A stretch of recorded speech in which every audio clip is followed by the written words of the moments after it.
Hello everyone, চলে এসেছি আরও একটা ভিডিও নিয়ে। আমি জয়সি আর আমার ইউটিউব চ্যানেলের সকল বন্ধুকে জানাই অনেক অনেক ভালোবাসা। অনেক দিন পরে আরও একটা ভিডিও নিয়ে চলে এসেছি। থাম্বনেল দেখে বুঝতেই পেরে গেছে আজকের ভিডিওটা হচ্ছে কি। হ্যাঁ, আজকের ভিডিওটা হচ্ছে বড়দের শাড়ি কিভাবে বাচ্চাদের পরাবে। হ্যাঁ, ছোটোবেলায় মাকে দেখতাম এইভাবে আমাকে শাড়ি পরাতো। প্রথমে শাড়িটা ভাঁজ করে নিয়ে শেষের কোণাটায় একটা গিট মেরে নিয়ে আটকে দিলাম।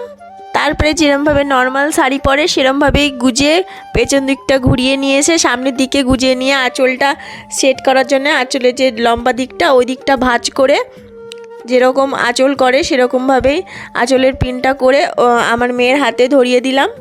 একটা জিনিস খেয়াল রাখতে হবে সবসময়, সামনের আঁচলটা সামনের দিকে থাকবে আর পেছনের আঁচলটা যেন পেছন দিকে করে থাকে, তাহলে তোমাদের শাড়ি পরাতে কখনোই কোনো দিন ভুল হবে না। আর শাড়িটা পরাতে তোমাদের খুব সহজেই হয়ে যাবে। এইভাবে আঙুলে করে প্রেস করে যদি তোমরা করো চারিদিক দিয়ে বেরিয়েও যাবে না আর আঁচলটা খুব তাড়াতাড়ি হবে। যে কোনো শাড়ি এইভাবে পরালে অনেক ভালোভাবে করা যাবে। নর্মাল শাড়ি পরালেও এইভাবেই আঁচল করবে আর ব্রাইডাল করে শাড়ি পরালেও এইভাবে আঁচলটাই করবে। আমি আজকে আমার মেয়েকে ব্রাইডাল করে শাড়িটা পরাচ্ছি, তো এইভাবে আঁচলটা আগে করে নিয়ে আঁচলের পিনটা আগে সেট করে নেবো। তার আগে বলে দিই, চ্যানেলে যারা নতুন আছো তারা অবশ্যই চ্যানেলটা সাবস্ক্রাইব করবে, পাশে থাকা বেল আইকনটি প্রেস করে দেবে, তাহলে সবার আগে আমার ভিডিওগুলো তোমরা দেখতে পাবে। আঁচলের পিনটা করার পরে আমি আঁচলটাকে এরমভাবে একটু নিচের দিকে ঝুল করেই রেখে দেবো, কারণ আঁচলটা আমি সামনের দিক দিয়ে দেবো। তারপরে আমি কুচিটা সেট করে নেবো। এখানে বড় শাড়ি বলে অনেকটাই কুচি হবে, বড় বড় কুচি দিয়ে নেবো। বড় বড় কুচি দিলে কি হবে, কুচিগুলো ভালোভাবে সেট হয়ে থাকবে। তো এখানে বড় বড় করে কুচি দিয়ে নিলাম।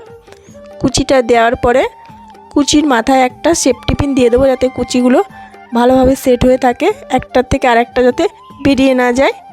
এইভাবে তোমরা যদি শাড়ির কুচি বা আঁচল তোমরা যদি পরাও, যে কোনো শাড়ি, বেনারসি শাড়ি হোক, সিল্কের শাড়ি হোক, নর্মাল শাড়ি হোক, তাহলে অনেক সুন্দর লাগে শাড়িটা আর দেখতেও খুব ভালো লাগে আর শাড়িটা সেট হয়েও থাকে, খুলে যাওয়ার চান্সটা খুব কম থাকে। তারপরে এখানে আমি কুচিটা সেট করে নেবো। কুচিটা সেট করে নেওয়ার পরে একটা জিনিস খেয়াল করে দেখেছো, আমি এখানে আগে আঁচলটা সেট করিনি। আঁচলটা প্রথমে পিনটা আটকে দিয়ে সাইডে রেখে দিয়েছি। তারপরে আগে কুচিটা সেট করে নিয়ে কুচিটা আগে গুজে নেব। কুচিটা গুজে নেওয়ার পরে আমি এখানে আঁচলের প্লিটগুলো ভালোভাবে প্লিটগুলো করার পরে সামনের প্লিটটা ছেড়ে দিয়ে আগে নিচের দিকে যে প্লিটটা থাকবে ওটাকে টেনে নিয়ে পেছন দিকে আগে একটা সেফটি পিন আটকে দেবো। পেছন দিকে একটা সেফটি পিন আটকানোর পরে আমি প্লিটগুলো ভালোভাবে আটকে নিয়ে পেছন দিকে যে আঁচলটা ছিল সেই আঁচলের যে মুড়োটা থাকে, মুড়ো না, ডগাটা থাকে, সেটাকে একটা ছোট্ট কুচি করে সামনে দুটো প্লিটের মাঝখানে আটকে দেবো পিন। তারপরে পেছনটা সেট করে নেওয়ার পরে সামনেটাও সেট করে নিয়ে কোমর বন্ধনী আটকে দেবো। এখানে সামনের যে প্লিটগুলো থাকে ওগুলোতে তোমরা প্রত্যেকটাতে সেফটি পিন দিতে পারো। আমি এখানে দিলাম না, কারণ ও ছোটো এখনই খুলে দেবে শাড়িটা একটু ঘুরে এসে, ওই জন্য আর করিনি। ওটা দিলে কি আরও ভালো প্লিটগুলো থাকে, একটুও শাড়িটা নড়াচড়া করে না, খুব সুন্দর থাকে। আর পেছনের যে প্লিটটা আছে পেছনের কুচিতেও আমি একটা সেফটি পিন আটকে দিলাম। তারপরে এখানে আমাদের রেডি হয়ে গেল ব্রাইডাল শাড়ি, 8 পৌরে কুচি দেওয়া 8 পৌরে শাড়ি।